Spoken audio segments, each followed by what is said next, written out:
All right, very good Thursday evening to you. Storm Tracker 16 meteorologist John Hickey in the Weather Center. You've been seeing these now day two as we prepare for this wintry mixed bag that's on the way in here for tonight. Some of you already reporting some of those first flakes or some of that first light mix.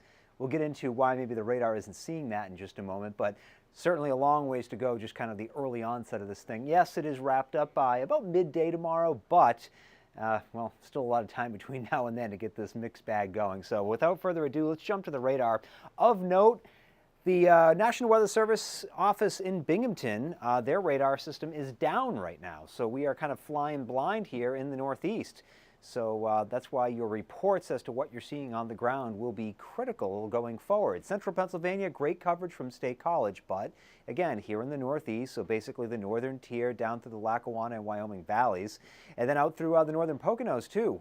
Just not great coverage as to what's going on. So as always, be sure to chime in with what you're seeing. You can send us Facebook photos, Twitter photos, videos, send stuff in the emails. Certainly appreciate that. Any way you want to reach out and get in touch, please do so. So yes, probably seeing a little bit of a light mix now, even if the radar not really seeing the whole picture. But when we widen things out, we can see what is yet to come. You can see all sorts of moisture to work with, and that extends back down through, again, the Ohio River Valley, all of Ohio, far northern Ohio getting into snow, but you can see a long line of mix here, and on the south side of it, some rain. Now, temperatures up here in the Northeast certainly cold enough to support snow, at least here on the ground, but as always, there's kind of a caveat to that. It's not about what's happening on the ground that necessarily matters. It really matters what's going on about 5,000 to 10,000 feet over our heads, and that's what's really going to land us in that mixed bag situation. You can check that out here.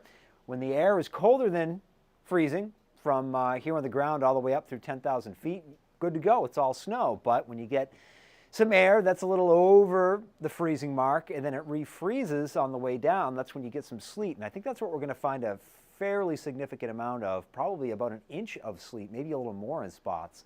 And when that cold air is only very shallow, maybe a few hundred feet deep with warm air over the top, that's what leads to some freezing rain. That's also in the cards, especially for some of the higher terrain in the coal region. In central Pennsylvania, could find some ice amounts there over, let's call it, tenth, quarter of an inch of rain, something like that.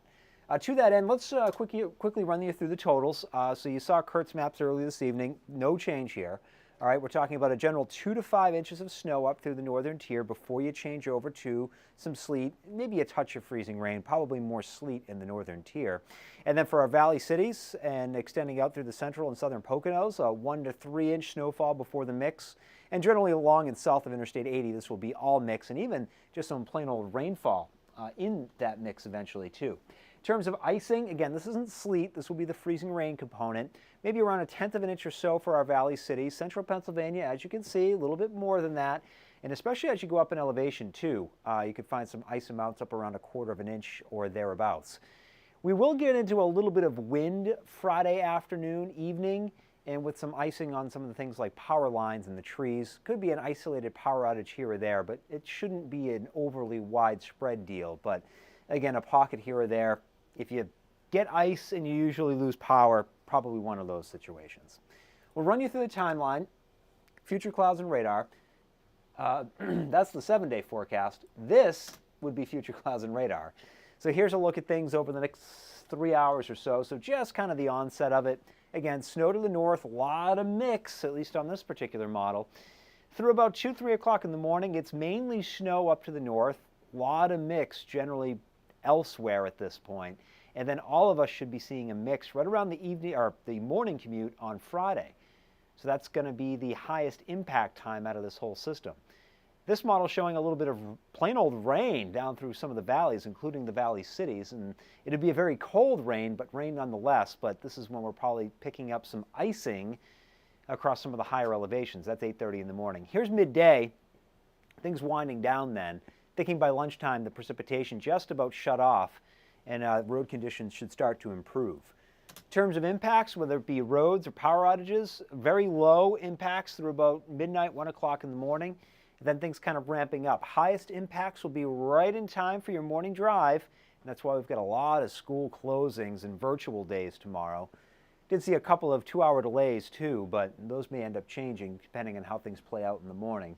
But things will be improving. Evening commute looks a lot better than the morning. So it's one of those deals. If you got like a doctor's appointment or something and you don't like driving in the snow or the ice, maybe push it off to the afternoon or delay it a little bit if you can. This won't be like a big blockbuster deal, but if you don't like driving in snow and ice, tomorrow morning would be a poor time to go out.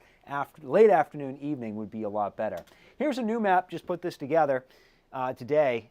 And again, it's kind of a timing, let you know what to expect. So now through midnight, just some light snow beginning to break out. Midnight to 6 o'clock in the morning. You got snow to the north and a mix down to the south. It will be icy for the Friday morning commute. Sleet, freezing rain at that time.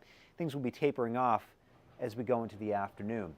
If you're just joining us, thanks a lot. Appreciate you taking that time out of your Thursday evening to join in on these live conversations.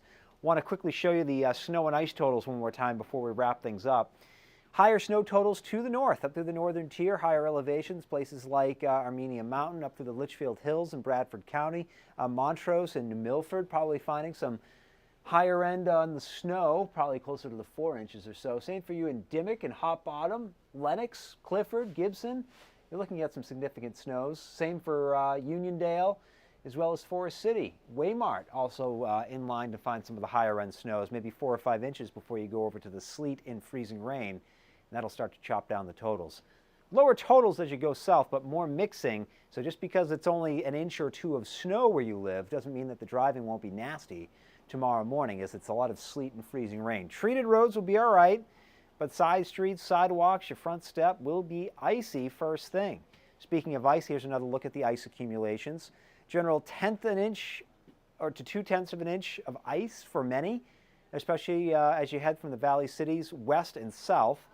And then some amounts maybe over 1/4 of an inch, but not by much, up through some of the higher elevations. Frackville, down through Tamaqua, could end up with some icing. Same for you in McAdoo, could be some icing for you, maybe around 1/10 to 1/4 of an inch, maybe a little bit more than that. Orwigsburg and Port Carbon, you'll see some icing. And into Jim Thorpe, Packerton, up to Waverly. Summit Hill, too, probably 1/4 of an inch of ice or a little bit more than that. And this is the timing of it all.